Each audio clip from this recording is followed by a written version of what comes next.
আসসালামু আলাইকুম, digital IT নেটওয়ার্কে আপনাকে স্বাগতম। আমাদের আজকের বিষয়টা হচ্ছে যে আপনি কিভাবে আপনার কম্পিউটারে শাটডাউন আইকন, শাটডাউন যেটা করি আমরা, কম্পিউটার বন্ধ করি সেটার আইকনটা ক্রিয়েট করে এক ক্লিকেই কম্পিউটার বন্ধ করবেন কিভাবে সেটা দেখাবো। সম্পূর্ণ ভিডিওটা দেখবেন। আপনার কম্পিউটারে এই যে রাইট বাটন ক্লিক করে এখানে নিউ যে অপশনটা আছে সেখানে দেখেন যে শর্টকাট যে অপশনটা, এই অপশনে ক্লিক করে একটা শর্টকাট মেনু নিয়ে আসবেন। তারপরে এই ইন্টারফেসটা আসবে অটোমেটিক। তো এখানে লিখবেন SLIDE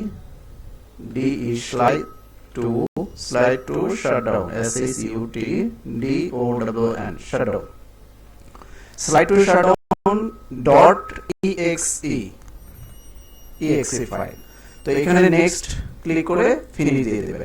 দেখেন এখানে শাটডাউনের জন্য একটা অপশন হয়েছে, শর্টকাট ক্রিয়েট হয়েছে। এখন আপনি এটা আইকনটা যদি চেঞ্জ করতে চান, আইকনটা চেঞ্জ করার অপশন আছে।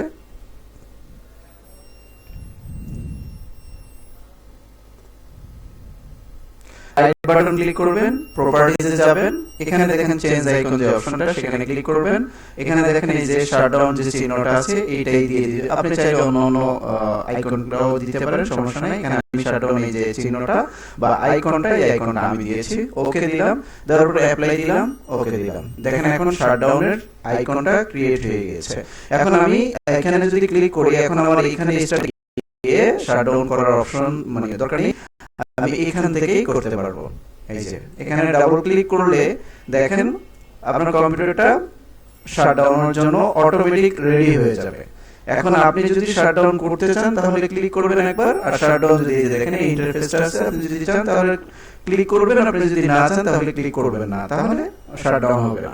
এভাবে করে শাটডাউন করতে পারবেন। তো ধন্যবাদ, ভালো থাকবেন, সুস্থ থাকবেন, আসসালামু আলাইকুম।